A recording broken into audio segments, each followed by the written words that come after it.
வணக்கம். தமிழொலியின் இன்றைய நாளுக்கான இரவு நேர பிரதான செய்திகள். விரிவான செய்திகளுக்கு முன்பதாக தலைப்புச் செய்திகள். இலங்கையில் மக்களுக்கு அதிகாரிகள் மூலம் வரப்போகும் ஜனாதிபதியின் உத்தரவு. எரிபொருள் தாக்கத்தினால் பால்மா மற்றும் கோதுமை மாவின் விலை குறித்து வெளியான அறிவிப்பு. லிட்ரோ மற்றும் லேப் எரிவாயு விலை தொடர்பில் சற்று முன்னர் வெளியான அறிவிப்பு.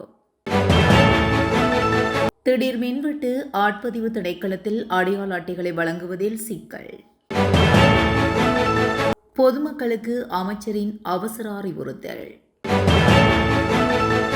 இலங்கை மக்களுக்கு அதிர்ச்சி மேல் அதிர்ச்சி, முச்சக்கர வண்டி கட்டணம் உயர்வு.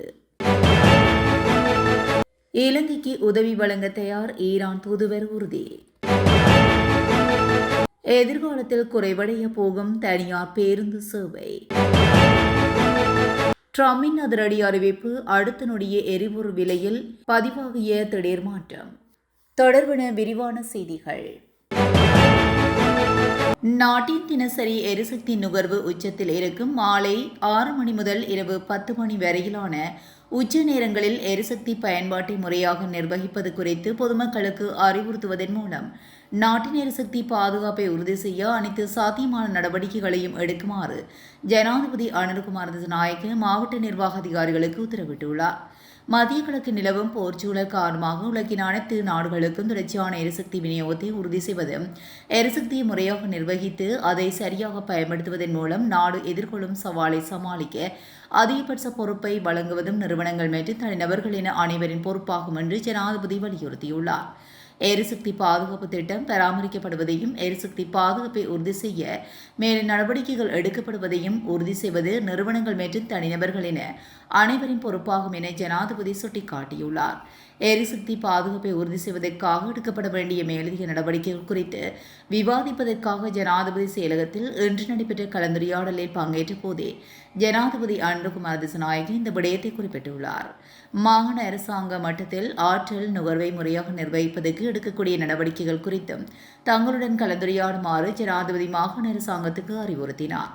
விளம்பர நோக்கங்களுக்காக பயன்படுத்தப்படும் விளம்பர பலகைகள் மற்றும் பிற அலங்கார மின் அமைப்புகளின் மின் நுகர்வு கணிசமாக அதிகரிக்கிறது எனவும் அதை கட்டுப்படுத்துவதன் மூலம் நாட்டில் கணிசமான அளவு மின்சார நுகர்வை சேமிக்க முடியும் என்றும் குறிப்பிடப்பட்டுள்ளது. நகரில் அத்தியாவசியமற்ற தெருவிளக்குகளின் பயன்பாட்டை குறைத்து ஆற்றலை நிர்வகிப்பதற்காக போக்குவரத்து மற்றும் நெடுஞ்சாலைகள் அமைச்சகம் முன்வைத்த முன்மொழிவு குறித்தும் இங்கு விவாதிக்கப்பட்டது. அதற்கு ஏற்ப பின்பற்றக்கூடிய ஒரு மாற்று அணுகுமுறை குறித்து அனைத்து தரப்பினரும் கலந்துரையாடி அவசர நடவடிக்கை எடுக்க வேண்டியதன் அவசியத்தை ஜனாதிபதி மேலும் வலியுறுத்தினார். இறக்குமதி செய்யப்பட்ட பால்மா மற்றும் கோதுமை மாவு ஆகியவற்றின் விலைகள் உயர்த்தப்படாது என்று வர்த்தகம், வணிகம், உணவு பாதுகாப்பு மற்றும் கூட்டுறவு அபிவிருத்தி அமைச்சர் தெரிவித்துள்ளது. இன்று வர்த்தகம், வணிகம், உணவு பாதுகாப்பு மற்றும் கூட்டுறவு அபிவிருத்தி அமைச்சர் வசந்த சமரசிங்கவை சந்தித்த போது பால்மா இறக்குமதியாளர்களும் கோதுமை மாவு நிறுவனங்களும் இந்த உறுதிமொழியை வழங்கியுள்ளனர். நிலவும் போர்ச்சூழல் காரணமாக விநியோகம் மற்றும் பகிர்வு வலையமைப்புகளில் ஏற்படும் தாக்கம் மற்றும் தடையற்ற விநியோகத்தை பேணுவது குறித்து இரு குழுக்களுக்கும் இடையே கலந்துரையாடல் நடைபெற்றது. இந்நிலையில் எரிபொருள் விலை உயர்வு மற்றும் டாலரின் மதிப்பு உயர்வு ஆகியவை தங்களின் உற்பத்தி செலவுகளில் சில தாக்கங்களை ஏற்படுத்தியிருந்தாலும் இந்த இக்கட்டான நேரத்தில் அரசாங்கத்துடன் இணைந்து மக்களுக்கு சில நிவாரணங்களை வழங்க முடியும் என்று நம்புவதாக நிறுவனங்கள் தெரிவித்துள்ளன. இறக்குமதி செய்யப்பட்ட பால்மா மற்றும் கோதுமை மாவு நிறுவனங்கள் இன்னும் 3 மாதங்களுக்கு தேவையான இறக்குமதி செய்யப்பட்ட பால்மா மற்றும் கோதுமை மாவு கையிருப்பு இருக்கும் என்றும் வரவிருக்கும் புத்தாண்டு காலம் முடியும் வரை விலை உயர்வு எதுவும் செய்யப்படாது என்று அமைச்சரிடம் உறுதியளித்துள்ளனர். எரிபொருள் ஒதுக்கீடு காரணமாக விநியோகங்கள் பாதிக்கப்பட்டுள்ளதாகவும் இறக்குமதி செய்யப்பட்ட பால்மா மற்றும் கோதுமை மாவு நிறுவனங்கள் அமைச்சரிடம் சுட்டிக்காட்டியுள்ளன. உணவு விநியோகத்துறையில் ஈடுபட்டுள்ள போக்குவரத்து சேவை வழங்குநர்களின் எரிபொருள் தேவைகளை கண்டறிவதற்கும் அத்துறையின் திட்டமிடலை சீரமைப்பதற்கும் அறிமுகப்படுத்தப்பட்ட ஒரு சிறப்பு தரவு சேகரிப்பு திட்டத்தில் பதிவு செய்யுமாறு அமைச்சர் அந்த நிறுவனங்களுக்கு மேலும் அறிவுறுத்தியுள்ளார். மத்திய கிழக்கில் போர் தீவிரமடைந்து வரும் நிலையில் புதிய எரிவாயு கையிருப்பு நாட்டுக்கு வந்த நிலையில் மார்ச் இறுதி வரை விலையில் மாற்றம் இருக்காது என்று லெட்ரோ நிறுவனத்தின் தலைவர் சன்ன குணவர்த்தன அறிவித்துள்ளார். சமீபத்தில் 300 ரூபாய் மட்டுமே விலை உயர்த்தப்பட்டதனால் இந்த மாத இறுதி வரை எரிவாயு விலையில் எந்த மாற்றமும் இருக்காது என்று கூறியுள்ளார். இருப்பினும் விலை உயர்த்தப்பட்டாலும் அது குறிப்பிடத்தக்க உயர்வாக இருக்காது என்றும் புத்தாண்டை கருத்தில் கொண்டு ஏப்ரல் நடுப்பகுதி வரை தற்போதைய விலைகள் நீடிக்கப்படும் என்றும் அவர் உறுதியளித்துள்ளார். 33,000 மெட்ரிக் டன் எரிவாயுவை ஏற்றிக்கொண்டு ஒரு கப்பல் மார்ச் 20 அன்று மாலத்தீவை வந்தடைந்ததாகவும் அங்கிருந்து கொழும்பு வரும் சிறிய கப்பல்களில் மீண்டும் ஏற்பட்டதாகவும் கூறியுள்ளார். இதேவழி தற்போதைய நிலைமை கணிக்க முடியாததாக நிலையற்றதாகவும் இருப்பதனால் முன் அறிவிப்பை வழங்குவது சாத்தியமற்றது என்று லேப் எரிவாயு நிறுவனத்தின் சிரேஷ்ட அதிகாரி ஒருவர் தெரிவித்துள்ளார். இதுக்கிடையில் பீதியினால் நுகர்வோர் கூடுதலாக சிலிண்டர்களை வாங்கி வைப்பதனால் நெருக்கடி ஏற்படுவதாகவும் பொதுமக்கள் பொறுப்புடன் நடந்து கொள்ளுமாறு அரசாங்க அதிகாரிகள் அறிவுறுத்தியுள்ளனர். நாளை முதல் அடையாள அட்டைகள் வழக்கம் போல் வழங்கப்படும் என ஆட்பதிவு திணைக்களம் தெரிவித்துள்ளது. கணனி அமைப்பில் ஏற்பட்ட தொழில்நுட்ப கோளாறு காரணமாக இன்று அடையாள அட்டைகள் வழங்கும் பணி தடைப்பட்டுள்ளதாக, இதன் காரணமாக ஆட்பதிவு திணைக்களத்துக்கு வந்த மக்கள் சிரமங்களை எதிர்கொண்டுள்ளனர்.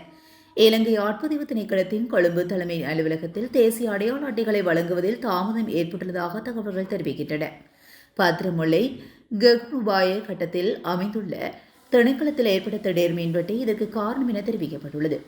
இந்த மின்வெட்டினால் அடையாள அட்டைகள் வழங்கும் அமைப்பு திடீரென செயலிழந்துள்ளது. இருப்பினும் மின் விநியோகம் மீண்டும் வழங்கப்பட்ட போதிலும் அந்த அமைப்பு இன்னும் இயக்கப்படவில்லை என்று தெரிவிக்கப்பட்டுள்ளது. இந்நிலையில் அமைப்பினை விரைவில் மீண்டும் இயக்க தேவையான நடவடிக்கைகள் எடுக்கப்பட்டு வருவதாக ஆட்பதிவு திணைக்கள வட்டாரங்கள் தெரிவித்துள்ளன. உலக சந்தையில் எரிபொருள் விலைகள் பாரியளவில் அதிகரித்த போதும் இலங்கையில் எரிபொருள் விலைகளை கட்டுப்படுத்த அரசாங்கம் கருவூலத்திலிருந்து பணத்தை எடுத்து செலவழித்துள்ளதாக அமைச்சர் உவாலி பன்னிலகே தெரிவித்துள்ளார். அத்துடன் வரிசைகளில் காத்திருந்து தேவையில்லாமல் அவதிப்பட வேண்டாம் எனவும் பொதுமக்கள் எரிசக்தியை சிக்கனமாக பயன்படுத்த வேண்டும் எனவும் மக்களுக்கு அறிவுறுத்தியுள்ளார். அவர் மேலும் தெரிவிக்கையில், உலக சந்தையில் எரிபொருள் விலைகள் முன்னெப்போதும் இல்லாத அளவுக்கு அதிகரித்துள்ள போதிலும் நாட்டின் பொருளாதாரத்தை ஒரு நிலையான மட்டத்தில் பராமரிக்க அரசாங்கம் தலையிட்டு வருகிறது. தற்போதைய சூழ்நிலையிலும் மக்களின் வாழ்க்கையிலும் பெரிய பாதிப்பு ஏற்படுவதை தடுக்க நடவடிக்கைகள் எடுக்கப்பட்டு வருகிறது. உலக சந்தையில் விலைகள் அதிகரித்த போதிலும் எரிபொருள் விலைகளை கட்டுப்படுத்த அரசாங்கம் கருவூலத்திலிருந்து 20,000 ரூபாய் மில்லியனை செலவிட்டுள்ளது. நாட்டின் எரிபொருள் சந்தையில் 57% அரசாங்கத்தின் கட்டுப்பாட்டிலும் 43% தனியார் துறையின் கட்டுப்பாட்டிலும்.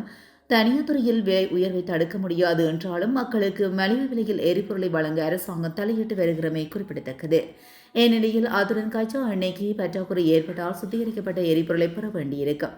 மின்சார உற்பத்திக்கு எரிபொருள் இன்றியமையாது என்பதனால் பொதுமக்கள் எரிசக்தியை சிக்கனமாக பயன்படுத்த வேண்டும்.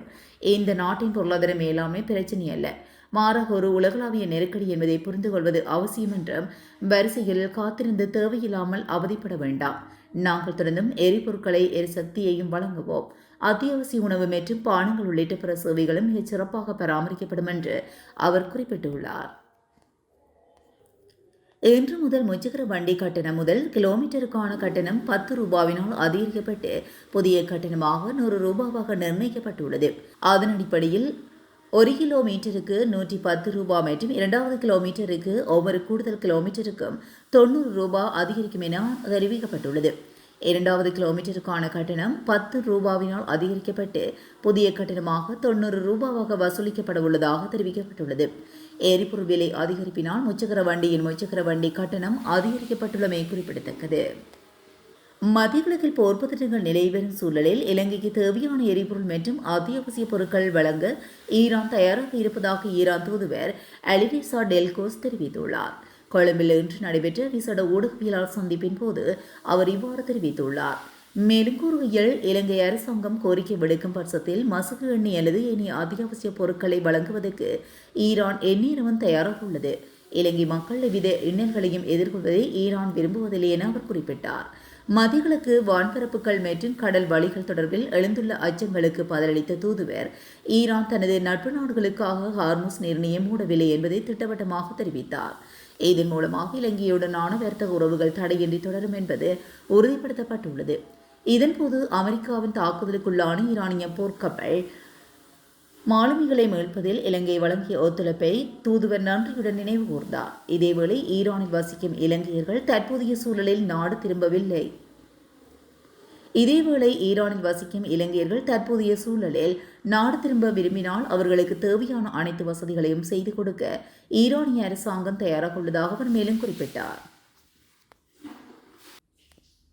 எதிர்காலத்தில் தனியார் பேருந்து சேவைகளின் எண்ணிக்கையை குறைக்க வேண்டியிருக்கும் என்று இலங்கை தனியார் பேருந்து உரிமையாளர்கள் சங்கத்தின் தலைவர் கெமுனு விஜயரத்ன தெரிவித்துள்ளார்.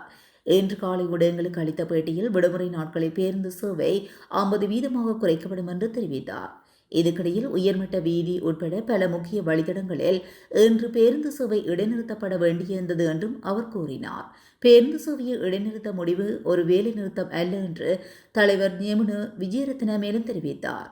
அதிகரித்த எரிபொருள் விலைகளில் காரணமாக தற்போதைய கட்டணத்தில் பேருந்துகளை இயக்க முடியாதனால் இந்த முடிவு மேற்கொள்ளப்பட்டதாக அவர் கூறினார். மேலும் உயர்மட்ட வீதி உட்பட பல முக்கிய வழித்தடங்களில் பேருந்து சேவை குறைவாக இருந்ததனால் இன்று காலை பயணிகள் கடும் சிரமத்துக்குள்ளானார்கள். இதுக்கிடையில் மாகாணங்களுக்கிடையிலான தனியார் பேருந்து சங்கம் பேருந்து கட்டணத்தில் 10% உயர்வுக்கு உடன்படாது என்றும் தெரிவிக்கப்பட்டுள்ளது.